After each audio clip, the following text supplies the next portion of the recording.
let's get to Russia. Trump has just announced that he has held a phone call with Vladimir Putin. I gotta pee. They covered issues on the Middle East, energy, artificial intelligence. But the concentration of that conversation was Ukraine.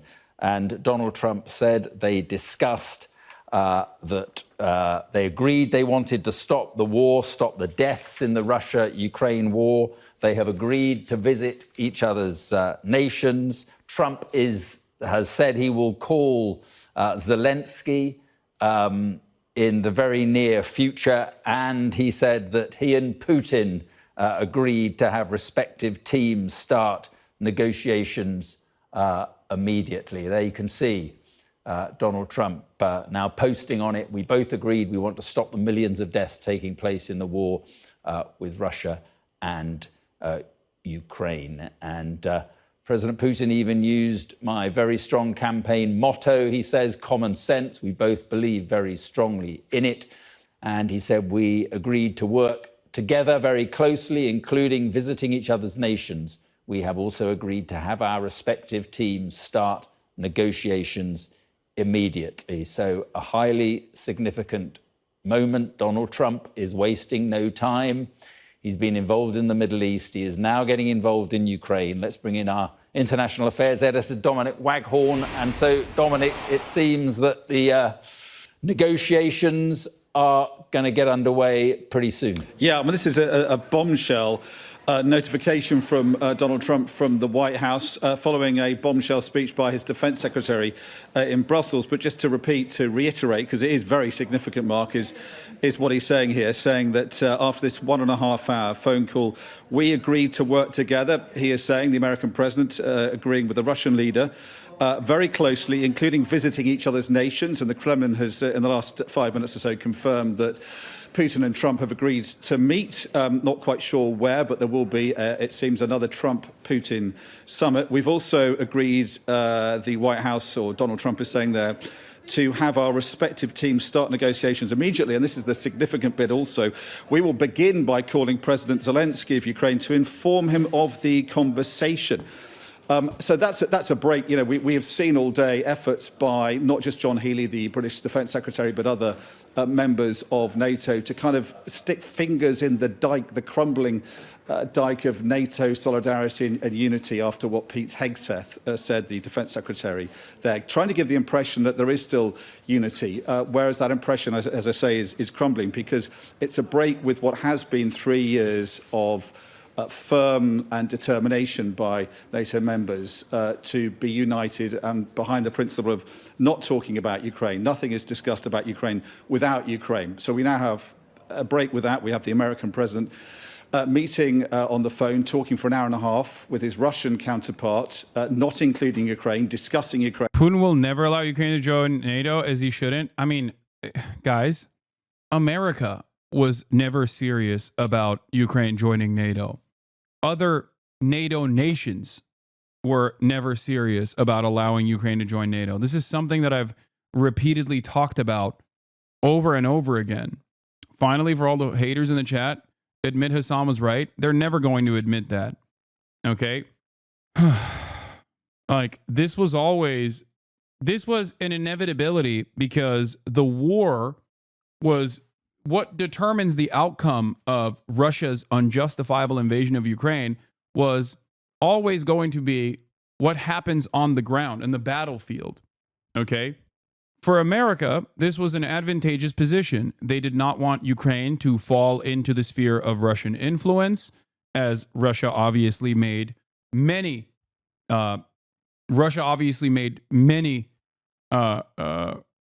I wouldn't say demands, I guess, but like Russia definitely was invested in controlling Ukrainian politics, and there's Ukraine was consistently trapped between Russian sphere of influence and Western sphere of influence. Okay, and in terms of the Western sphere of influence, you thought Russia wouldn't invade Ukraine? Yeah, because I thought it would be a devastating predicament for all parties involved, which I was right about. I like that you're still pointing to this after history has shown time and time again that the numerous other instances where I said this is the opportunity to pull out and engage in ceasefire negotiations when leverage is in the hands. Like, this is the most leverage Zelensky will ever have. It's a great opportunity. It turns out I was right. It's not about whether I'm right or not, okay? So many people have died since then, and the inevitable outcome is still the same. It's crazy that 3 years in, you're still holding on to this insane thing. Now, listen, America's interest in Ukraine always was the same interest that we've had elsewhere, okay? Extraction of natural resources and forcing the government to basically privatize whatever key sectors they still controlled or regulated, okay? And buy it or forcibly sell it off to foreign investment for pennies on the dollar. Donald Trump's difference here, okay? Well, you just said you were right when you were wrong, so of course people won't drop it. Wait, what? No, I admitted I was wrong instantly. I even apologized for it. What are you talking about? I'm stating that the analysis that led me to make this false prediction relied on me assuming that Vladimir Putin wasn't a madman. I think you're failing to understand how words work, okay? I can't understand how you can also come in here and still say this when everything else that I've said since then has basically become reality. There was no need for an apology, really, but I think I should have apologized once again for being super smarmy about my position. It's crazy. 14-year-old Twitch account, divorced father? Probably. Anyway. It's insane how much this comes up because it's like the one crumb they have over you being actually incorrect about something. I know. I think they were referring to how you said you were right about Ukraine not being in NATO, but that is correct. That was never a real thing. Anyway, do you think Ukraine is in a worse position now that Syria has fallen? No, I think that Russia is in a worse position now that Syria has fallen, which sets the stage for Russia to concede on certain things. Syria was an important asset for it was basically a Russian naval base, like a warm water naval base for Russia. That was the reason why Russia offered protection to the Assad regime. Now that Syria has fallen, that definitely was devastating for Russia. That was not a good thing for Russia at all. Russia lost influence in the Middle East, not a large effect for its borders, though. No, I think that it's not just about influence in the Middle East. They kept a naval base in a deal with liberal Al-Qaeda. No, it doesn't matter. They still have it, but they pulled so many of their troops. And that base is never going to be in operation in the same way that it was when Assad was exclusively reliant on Russia for protection. Having to deal with the new HTS regime in Syria is an entirely different demon. Anyway, my point is they're blocking every vehicle from leaving and entering the base. I'm Syrian. Okay. How does Russia having a naval base in Syria even help them at all? I mean, Russia's climate is ultimately very cold. They needed, obviously, Sevastopol for entry point into the Black Sea, which is why they always retain Sevastopol and Crimea. But outside of that, you need warmer naval bases to do upkeep and maintenance. So Syria was their warm water port. It's also probably helpful for all of the Wagner operations or any kind of naval operations you do in the African continent too. I'm sure they'll look for alternative naval bases now if they haven't done so. I'm not entirely sure on Russian naval operations. I'm not up to date, but ultimately, Donald Trump once again did exactly what he has done so far. American foreign policy is uniparty.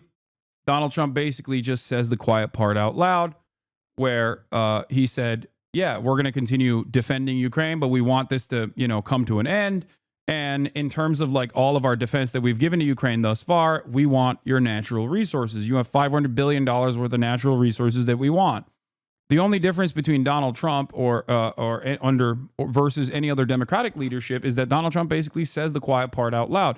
One evidence to this is the continuation of the Trump era, the first Trump era policy with NATO. Donald Trump, much criticism was made of Donald Trump undermining the NATO allegiances, right? NATO is a protection racket. NATO is incredibly important for the American military industrial complex. Donald Trump came in and was like, I'm anti-NATO. Everyone was like, oh my God, he's so based. He's an anti-imperialist. What is happening? Is he truly an isolationist? So many think pieces were written about it. What did Donald Trump do? All he said was European allies are going to give more of their own funds and beef up their own personal defense industries and pay more into NATO than what they do currently. What did Joe Biden do? He continued that policy. So clearly, it was not that big of an issue for the Democratic leadership. If it was, they would have reversed that decision. They never did. Donald Trump is back again, demanding more from European partners, okay? Saying they need to invest more into their own defense, okay? It's like in times where I guess the mafia is experiencing an economic downturn and their protection racket, they go back to the storefronts that they're quote unquote defending and turn around and say, you got to give me more money now. Okay. You got to give me more money now. You got to buy from my own providers even more now. Okay. It's a shakedown. That's what it is. It's not actually supposed to destroy NATO. Donald Trump is not an anti-imperialist or whatever. He's not anti-NATO. He can't be anti-NATO. NATO is very important for American global dominance, but also on top of that, NATO is very important for the military-industrial complex. Okay? So clearly, he is not going to deviate that far from, whatever the prior administration's policies were, because foreign policy always is uniparty. So basically, that's what's happening here as well. The only difference is Donald Trump will openly say insane shit, okay? And also simultaneously say the quiet part out loud. That's the major difference. Biden was never going to come out and be like, we want your natural resources, Jack. Well, Biden wasn't going to say anything. He would say, hubbubba, I did NATO and AUKUS. He would never turn around and be like, Zelensky, you got to give us your natural resources. The Finlandization of NATO. I NATOize Finland. That's what Biden would say. Okay? Not 100% accurate. NATO members agreed in 2014 to spend 2% of GDP on military spending. They hadn't, and Trump just made a fuss about it. Biden can't really reverse course back to noncompliance to an Obama-era treaty. I mean, that even proves my point further, though, don't you think? That it's uniparty. So it's a 2014 era policy that that Trump actually enforced. And he now wants to increase that individual expenditure of European countries or NATO alliance countries. So, it was basically a continuation of that. Yeah. They're agreeing with you, Law. No, I know. Well, sometimes that chatter is not always in agreement with me. This is one of those instances where he is. Anyway. Ukraine, but not including Ukraine. And only after that meeting, they're going to phone Zelensky and inform him about that meeting. That's significant. And also, I think the question that arises out of this immediately is when he says we've instructed our teams to start negotiations. What teams are those? Are these going to be bilateral negotiations between America? Is he talking about his team, the Americans, and the Russians discussing Ukraine's fate, or is that going to include Ukraine? A lot of questions out of this, of course, and we've heard from the Kremlin already. Dmitry Peskov, the Kremlin spokesperson, confirmed the call happened and saying they discussed issues relating to the exchange. The American side, he says it will fulfill all agreements reached related to the exchange. So the Americans seem to have made, Donald Trump seems to have made commitments in that phone call with Vladimir Putin that the Russians expect him to hold himself to. What are those commitments? Would Zelensky even agree to any deal that doesn't offer future security, such as joining NATO? Yeah. Dude, yes. What do you mean? I can't. I tried to explain this for the past 3 years to a lot of chatters who did not understand what I was saying whenever I said, Ukraine has no choice in this matter, okay? Autonomy for Ukrainians is simply a thing that the Democratic Party presented in an effort to say, no, we're doing this for Ukraine. When the real reasons why they were doing this, beefing up support for Ukraine, was not because of the morality of the situation, although Ukrainians are on the right side, okay, morally. They are the ones that are invaded, obviously, and it's understandable to not want to be invaded. The American government's interest in Ukraine had nothing to do with morals. The American government does not operate on a moral boundary, okay? They don't care about the morality of a situation. I mean, look at Israel. Obviously, they don't give a shit, okay? It's the exact reverse, if not worse, dynamic, and America is completely on board, okay? No government actually cares about morals when they're making foreign policy, when they're setting their foreign policy agenda. America's interests in Ukraine were, as Trump has also correctly pointed to, openly pointed to, natural resources, extraction of natural resources, and also the privatization of government sectors that can be sold off to foreign capital. Okay? And they have done that already. And also, simultaneously, while they're doing that, that is what they always wanted. But beyond that, they also wanted to use Ukraine as a fantastic opportunity to undermine a foreign adversary's military while dumping off old refurbished weapon systems, while also testing new weapon systems in a battlefield, okay, for improving their procurement strategies, dumping off their old weapons, so that the military-industrial complex could turn around and say, "Hey, we need more money. Look at our munitions. We're depleted." It's a win-win-win for American military-industrial complex and American profiteers in general. The people that obviously lose are the Ukrainian population, as always. And it's not like this was hidden. They openly stated it. Both Elizabeth Warren and Lindsey Graham have time and time again routinely admitted that Ukraine was incredibly beneficial for American interests. For 5% of our military budget, we were able to undermine the foreign adversary's military by 50% without a single American soldier dying in the process. I'd say that's a good bargain. That's what Lindsey Graham said in between talking about Israel. Okay, Elizabeth Warren said that too. Anyone that is involved in any way, shape, or form with foreign policy openly recognized what the truth was. It was never about actually allowing Ukraine to be a part of NATO or anything like that. That was just a way to sell the concept. Is helping Ukraine in military capacity, sending weapons, etc., the wrong move? We're talking about the interests of the Ukrainian people. I feel like it's better to just not be involved in a war as another country. Wait, what? Dude, I don't know. I don't think you understand what I'm stating.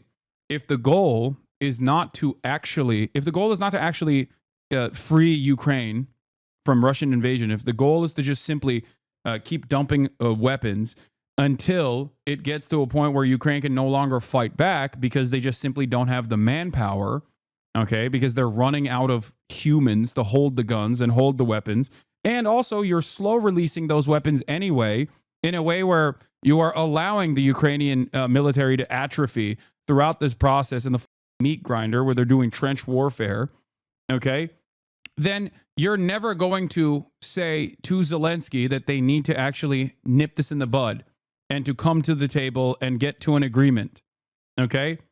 That's where the ultimate purpose of, or the ultimate goals of America matter most.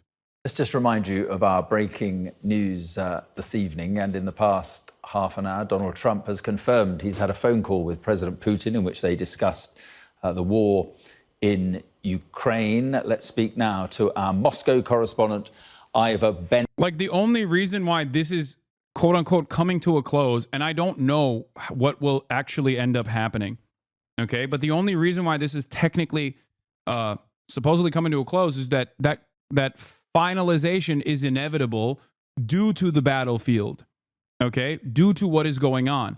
Isn't Ukrainian society full of Nazis? Why should we care what happens to the country? No, that is not the case. And holy shit, dude, Jesus Christ, what are you?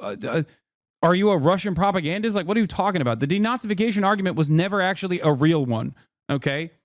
That was never an argument that I entertained. Are you watching my haters and thinking that that is my perspective when I have spent hours and hours and hours talking about how the denazification argument was a ridiculous one. As a matter of fact, the only thing you end up doing, and if you want to understand if you want to understand what I think will happen in Ukrainian politics in general, I think that things are going to get much worse. Okay? I think that Zelensky will probably be seen as an ineffective leader that sold off the country, and that much more rabid ultranationalists will inevitably seize control over the entirety of the nation, and that Ukraine will be infinitely more right-wing than it was in this process. He might even get assassinated. When you invade a country, ironically enough, a lot of people forget this aspect of my bad prediction.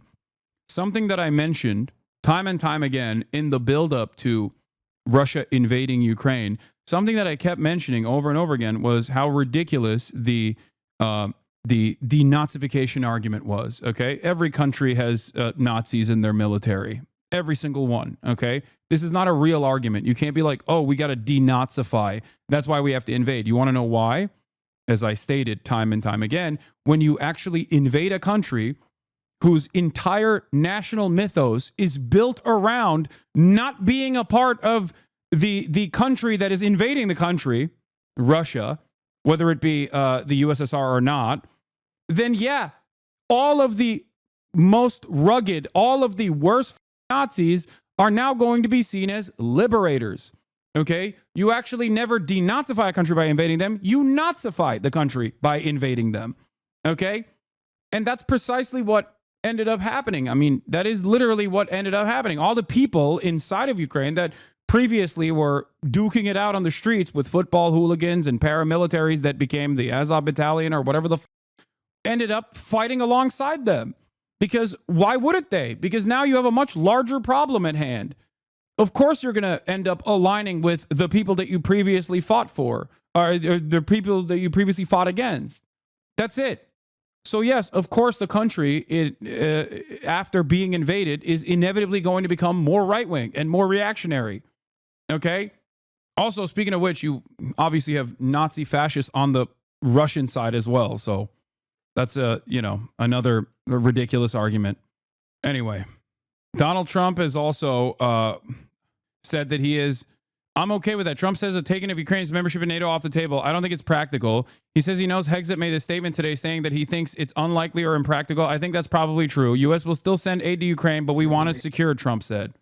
All right, let's get to some of the analysis. Let's talk about what's going on, and it'll give you more of my thoughts on this issue. And Ivor, we've heard from Donald Trump, of course. What is the Kremlin making of this? I see, as I speak to you, that they've just issued a statement. Do you have that statement? I do, Mark, yes. They have confirmed that this call has taken place, which is the first time they have confirmed there has been any kind of concrete contact between the two sides. And it is from the Kremlin that we've heard that the call lasted nearly an hour and a half, which is really quite significant.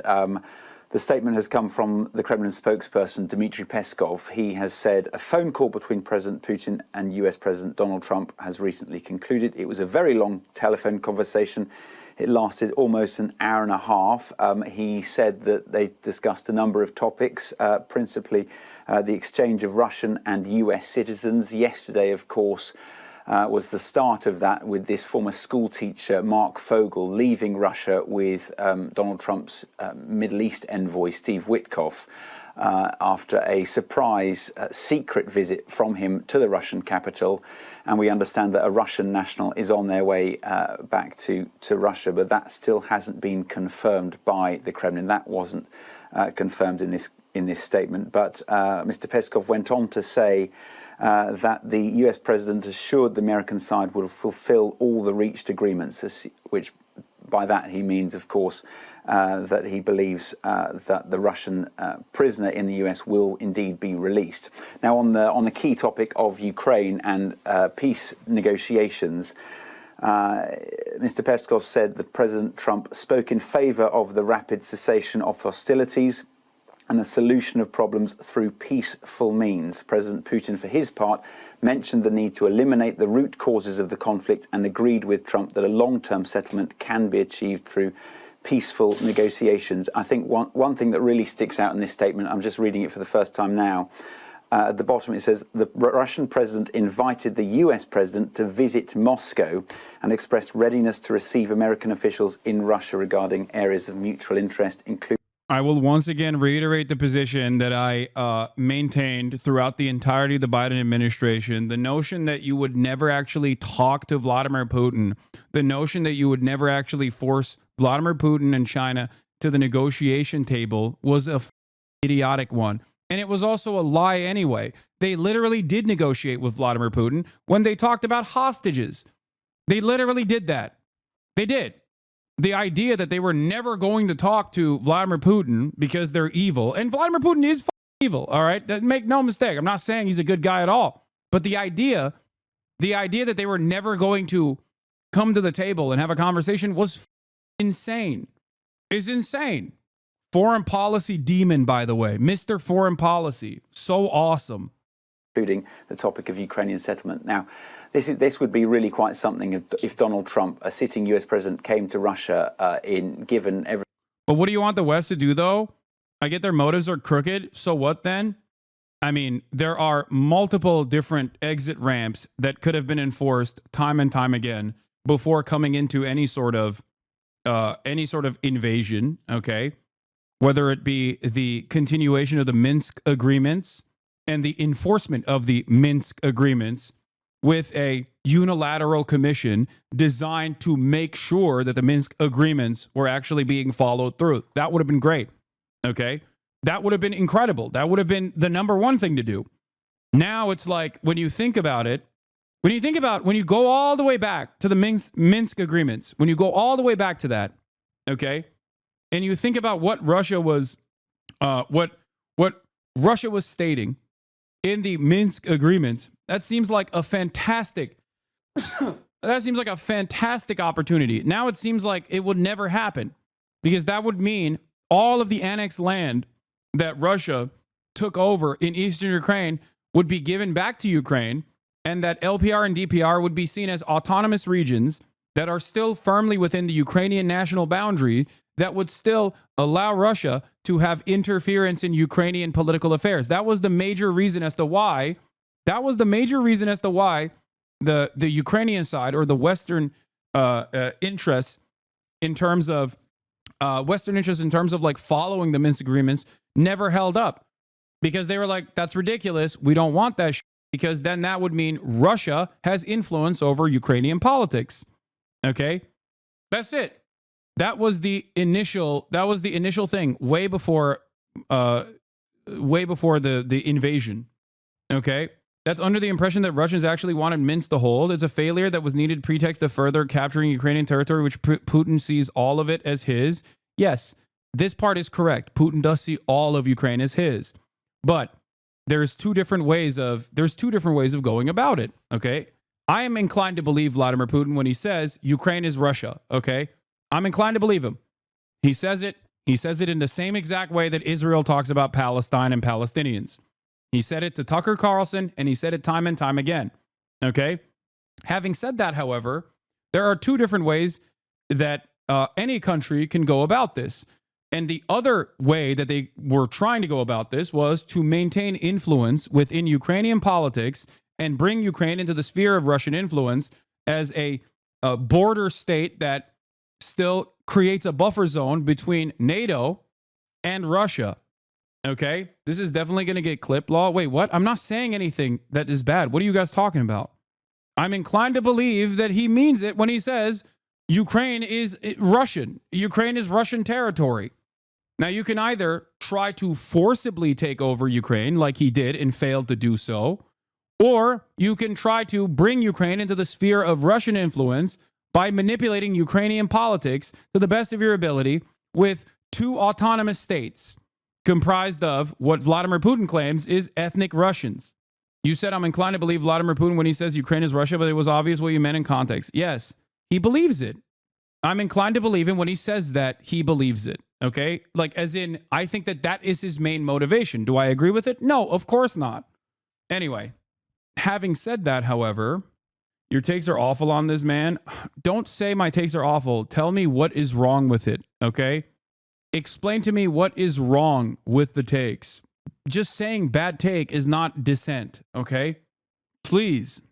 In any case, then once Russia invaded Ukraine and went all the way to Kyiv and got pushed back due to a lot of support and a lot of defense from Western nations, NATO nations specifically, okay, pushing back gave Zelensky some time to bargain and some leverage, okay? Then the 15-point Antalya plan came through in that process. That negotiation was the highest level of leverage that Ukraine had. And their leverage since then has only diminished as Russian forces have been able to successfully push further and further into eastern Ukrainian territory and forcibly annexed and mined the entirety of the territory and hardened their defenses in the entirety of the territory that they took over. Okay? At that point, that was an exit ramp. And I gave credit to Zelensky as well in terms of the way that he wanted to bargain. Okay? Dude, people aren't going to just give up their land. Imagine if some country took over 30% of Turkey, you'd be on the front lines. You are delusional if you think that I would do that.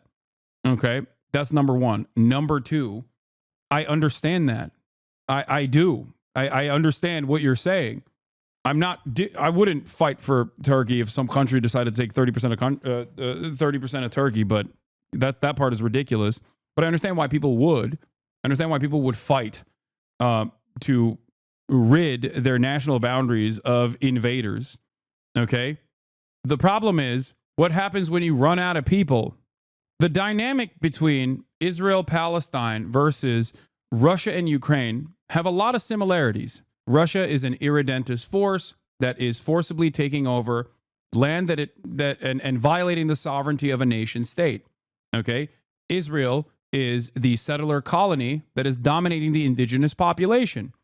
But one key aspect of this is that we control all the cards in terms of what Israel can and can't do. We do not control all the cards in terms of what Russia can and can't do. All we can do is try to force Russia to incur penalties for invading Ukraine. Do you understand? So the negotiation process is entirely different. That's it. That's simply my position. Okay? We have virtually, we can tell Israel to stop tomorrow and they would be forced to stop. We can't tell Russia to stop because Russia is a foreign adversary.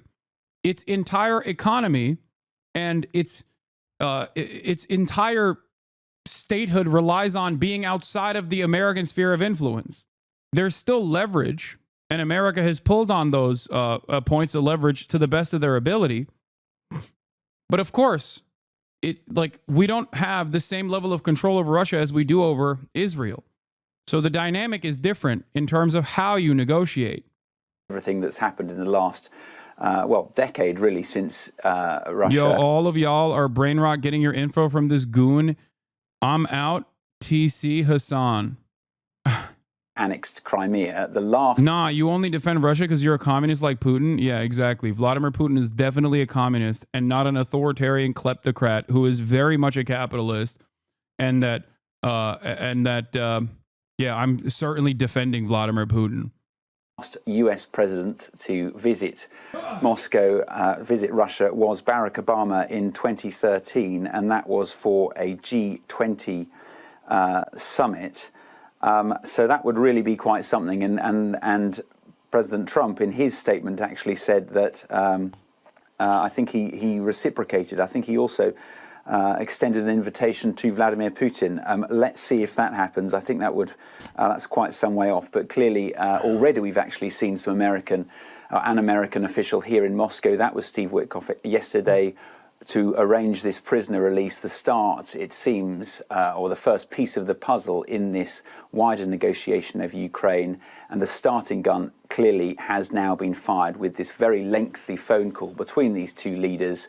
And it seems like the first of many. Yeah, and one of the bits that sticks out for me. What should the West do? Force every party involved in this, including China, to the negotiations table and set up a treaty for permanent security. That's what America should have done from the jump. But considering that our goals were not actually to stop Ukrainians from dying, and our goals were to simply give them older weapons, a slow process of sending our older weapons to Ukraine, and maybe test out some new ones as well, experimental technology too. We didn't want that at all. A treaty with Russia, yeah, okay, bro, that's useful. I will never stop maintaining the position that all wars end with treaties. Okay? That's how war ends. That's it.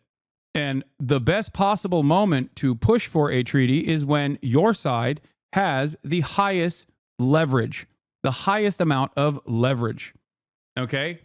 No, it ends with people actually, choosing to stop fighting. Oh my God. Okay. You don't push for a treaty when all of your manpower is dead. You're forced into it when all of your manpower is dead. When you have the highest level, of leverage, you go into the table and you say, "Here, we're going to put a stop on this. We're going to implement a ceasefire."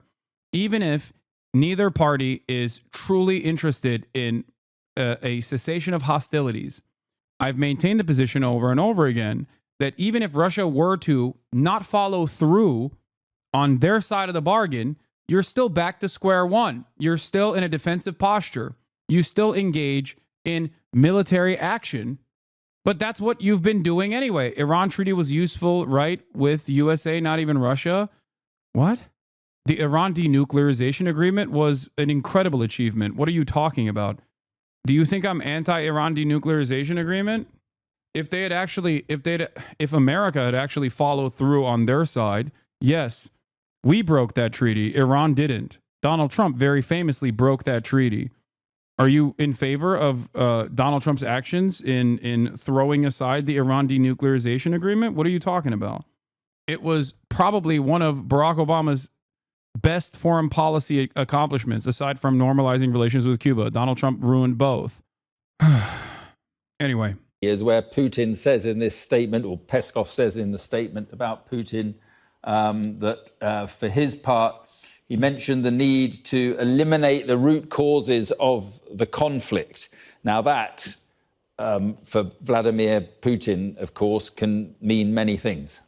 Yeah, for Vladimir Putin, according to him, the root causes of this conflict is not Russia invading Ukraine. It's not Moscow's aggression. He has always claimed in the last 3 years that it's NATO's fault. It's NATO's historical eastward expansion that forced Russia's hand, in his terms, to fight a defensive war. That's how it's portrayed here, and it has been for the last 3 years. They've built this narrative around the war to claim that the West is the aggressor, Russia is the innocent victim here. And clearly he's setting out the stall there, once again, ensuring that this is how these peace negotiations are viewed here in Russia. Because I think this is really interesting, actually, because when Vladimir Putin launched this so-called special military operation, which is how the war in Ukraine is still called here in Moscow, it's still presented as that. It's not called a war. It was supposed to be over in a matter of weeks, of course. It was supposed to be an outright victory. Peace negotiations, a negotiated settlement, is not how it was supposed to end, and yet that is not how it's being portrayed here in Russia. It's very much still being presented as that victory will be Russia's. You see all around Moscow these big signs saying victory will be ours, and I think no matter what happens in these negotiations, Russia will, of course, I think, even if they do get a more favourable deal, I'm sure they'll have to give up something and make some concessions. But I think no matter what kind of concessions, they will want to spin it as a victory over Ukraine. Yes, both sides will spin their end of the bargain as a major W. Of course, this is politics. Russia will be like, oh my God, we did a amazing job. We killed so many people. So many of our people died for the grayest land that is now also mined into oblivion anyway. It's like unusable farmland, but it's fantastic. It's a great W for us. Of course they're going to say that. Over the collective West. And you get a sense of that from that statement there, that Vladimir Putin is minded to, for his part, to eliminate the root causes of the conflict, and agreed with Trump that a long-term settlement. So killing people is a success to you? Do you think I agree with this? Wait, what? Why can't you admit that Trump is great at foreign policy?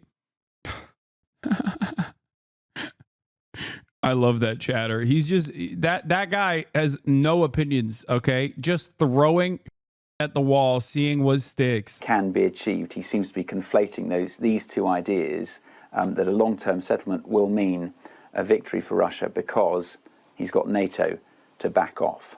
Yes, and to what extent we've been hearing about this swap of prisoners, and we heard a bit more about it from the Russian side today. To what extent has this kind of exchange of prisoners, which we didn't know was going to happen, or I don't think we knew was going to happen, to what extent has that sort of paved the way for the phone call even? Yeah, I think it seems this was crucial to get the ball rolling, the first piece of the puzzle. The American who has left Russia... Half the breadbasket of Europe and resources worth $10 trillion, just gray land? I mean, I'm talking about after Russia is done bombing it into oblivion and also putting mines, like landmines, mining it and bombing it into oblivion. Who's been released from Russian prison, Mark Fogel. He was this former school teacher. I think Donald Trump clearly has identified that as something he needs to do first, to buy some kind of political capital, increase his political capital at home, because this was someone who missed out on that wider prisoner swap back in August, when dozens of prisoners, both in Russia and the West, were released. The biggest prisoner swap since the end of the Cold War. His family at the time were absolutely furious that he wasn't included, calling it a glaring injustice. And of course, now Donald Trump has got him released. And I think that was clearly a very important point to get the ball rolling. Yeah, this is also another aspect of this. It's so funny how Russia is claiming they got NATO to back off when two new countries joined NATO. Like previously, those two countries had a neutrality handshake, okay? A neutrality handshake agreement. Now they're a part of NATO, okay? And on top of that, it's not like Ukraine was ever going to join NATO anyway in the eyes of the NATO nations, which is a reality that they mention time and time again, even though a lot of people refuse to reckon with that reality. So ultimately, this wasn't a massive W for Russia at all. Russia was able to show the world that, one, NATO is still very important. Russia was able to basically deliver a gift to America in terms of how multipolarity is actually a devastating bargain for many of the countries that are currently under the security blanket of the United States of America. They reaffirmed their position to American empire and American dominance, while also simultaneously showing that they didn't have the military capabilities of overtaking Ukraine. So they showcased themselves as a paper tiger simultaneously, while showing the rest of the world that it's awesome to be under the security blanket of the United States of America. You probably put, in my estimation, okay, you probably put, you gave a lifeline to American security operations by at least another decade, if not 2 decades. Now, they still have nukes, obviously, which is the one thing that has stopped America from being fully involved in Ukraine. But it's done. You had the opportunity to continue engaging in trade and using the dominance that you have in terms of energy. That's the same thing you said at the time before they invaded. Yes, I did say this before they invaded as well, but it didn't matter. Nobody listens to any of the... You can pick apart what I'm saying. and present it as though I'm arguing for the exact opposite position that I'm arguing for. As I realized when I saw brief snippets of like the Willie Mack show and many other Hasan Loves Russia videos that were made at the time, I was wondering why the people thought that I was pro-Russia. It turns out it's because they clipped my argument that I was making against Russia and presented it as though I was pro-Russia. Why is your audio cancer? Is it? Is there an issue with my audio right now? I'm confused. You are Delulu. Do you know that Putin died and now is just a clone? They could have taken whole Ukraine in a few months if they wanted to. Yeah, they definitely didn't want to take the entirety of Ukraine. That's what happened. That's definitely what happened. You're right. Anyway, Trump is live taking questions. Let's take a look. And were there any preconditions set to agree to this meeting? No, we had a great call, and it lasted for a long time, over an hour this morning. I also had with President Zelensky a very good call after that. And I think we're on the way to getting peace. I think President Putin wants peace, and President Zelensky wants peace, and I want peace. I just want to see people stop getting killed. We're very far away from that particular war, but that's a vicious war. Probably 1.5 million soldiers killed in a short period of time. I've never seen anything. I have pictures that are, you wouldn't believe it. You wouldn't believe what you have to look at. Young, beautiful soldiers that are just being decimated. And it would be nice to end it immediately. But we had a very good talk with, people didn't really know what President Putin's thoughts were, but I think I can say with great confidence he wants to see it ended also. That's good. And we're going to work toward getting it ended and as fast as possible. It's a horrible situation going over. It's flat land, and the bullet goes off, and the only thing it can hit is a body, a human body, a young human body. And they're losing just tremendous numbers of mostly soldiers. Just the cities and he loves that towns line. have been largely demolished. He thinks it's poetic. It's a shame what's happened to that country. It would have never happened if I were president. That I can tell you. Would have never happened. It's to look at that. And October 7th would have never happened either, by the way, the Middle East. But we'll get it. I think we'll get it. We'll get something done. We're going to be meeting actually tomorrow. They're meeting in Munich, as you know, and we're going to have some other meetings. And I'll be dealing with President Putin largely on the phone, and we ultimately expect to meet. In fact, we expect that he'll come here, and I'll go there, and we're going to meet also probably in Saudi Arabia. The first time we'll meet in Saudi Arabia, see if we can get something done. But we want to end that war. That war is a disaster. It's a really bloody, horrible war. Did you Saudi Arabia, the first meeting will happen? I think so. We think we're going to probably meet in Saudi Arabia, the first meeting. Hasn't been set, but not too distant future. Will Zelensky be part of that meeting? We both understand, we know the Crown Prince, and I think it'd be a very good place to meet. So it's like that would just be not President Zelensky? Probably we'll have a first meeting, and then we'll see what we can do about the second meeting. What about Ukraine? Did you need to go to Ukraine as well? No, I haven't. I haven't committed to go to Ukraine. I would think about going. Yeah, I'd think about it. No problem. You say today, Mr. President, that they received your vision. What is your plan to end this war? Like today's Secretary. Well, I'm not going to tell you my plan. I can just tell you we've made a lot of progress. This He should have won't been tell done you his plan. by Biden, not by me, because this has been going on for now a long time, years, and it should have been done by Biden. Just like the young gentleman that I brought home yesterday after 2 weeks. We worked on it for 2 weeks. He was a fine man, and he was in there for 3.5, almost 4 years, and they weren't able to do a thing, and I got him out. And as you know, I didn't pay $6 billion. I didn't pay anything. We did a trade, and we did a good job. We got him out in 2 weeks. He should have been out years ago. Really should have been out years ago. I don't think it's practical to have it, personally. I know that a new Secretary of Defense, who's excellent, Pete, made a statement today saying that he thinks it's unlikely or impractical. I think probably that's true. I think long before President Putin, they said there's no way they'd allow that. This has been going on for many, many years. They've been saying that for a long time.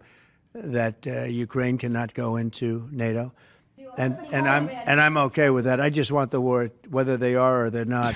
But it certainly would seem to be that most people have said that is Quiet something that's part not going to happen. out loud. Are you freezing out President Zelensky of this process a bit? Isn't there a danger? There's no subtitles. No, I don't think so. As long as he's there, but at some point you're going to have elections too. You're going to have an election. He says he wants security assurances, Mr. President. What does that look like?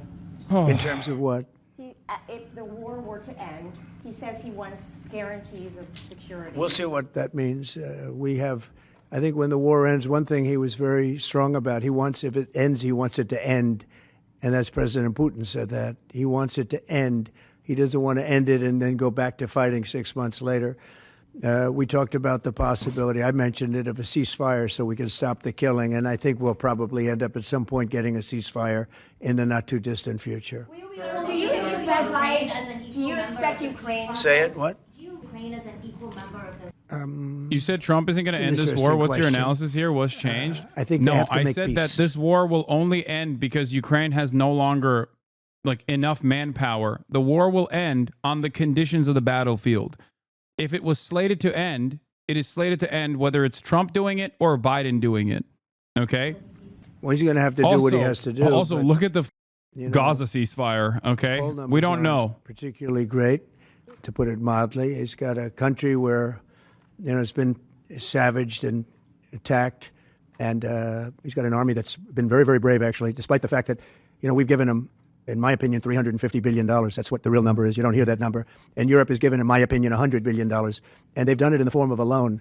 And I have a Secretary of Treasury right now who's actually quite brave. He's over in Ukraine on a train. And there's a lot of things happening around that train that aren't so good. And he's going there to get a document done where we're going to be assured that we're going to, in some form, get this money back, because we're putting up far more money than Europe, and Europe is in far more danger than we are. We have an ocean in between. Europe has nothing in between. They have in between. They have Ukraine in between. So wait a minute. So as you know, Europe is putting up money. They're getting it in the form of a loan. And the United States under Biden didn't do loans. They just handed money every time somebody walked in from Ukraine. They just handed them money foolishly. This should have never happened. It should have never started. And once it did, other things should have happened. Other things should have taken place. So we're getting security on our money. We're going to have it secured by, they have rare earth, and they have oil and gas, and they have a lot of other things. And we're asking for security on our money. They've agreed to it.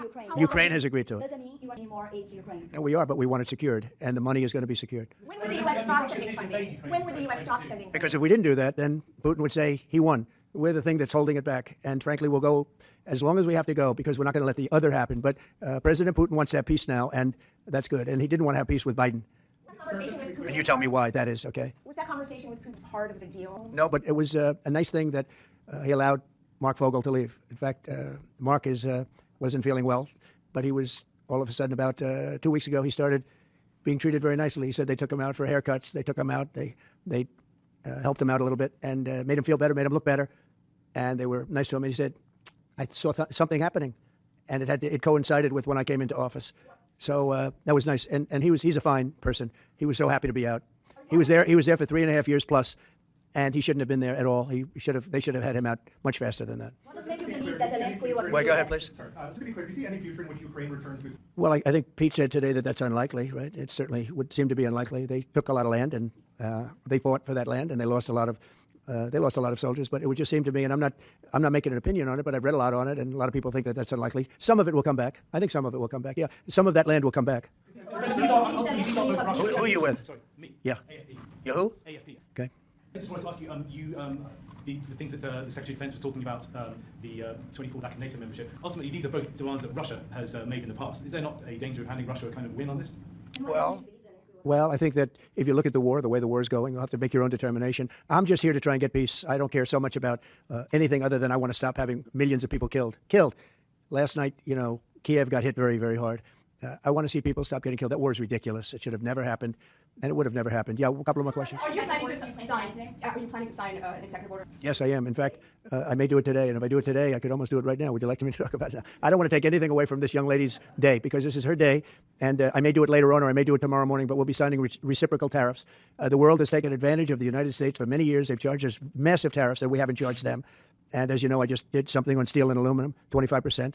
And that'll go up at some point, but 25%. People that are confused about like extracting resources from Ukraine, we're doing IMF shit to our own nation right now. Was even weaker on steel. And steel was just absolutely. It really started. These guys will literally steal from America. They don't even have a sense of national identity. And what they did was he was so worried about like they're not even real nationalists. Didn't know what he was doing with respect to countries taking advantage. He should have looked at the countries, both friend and foe, taking advantage. Why the fuck would they care about Ukrainians and their natural resources? What are you talking about? I'm considering exemption. Talk about widespread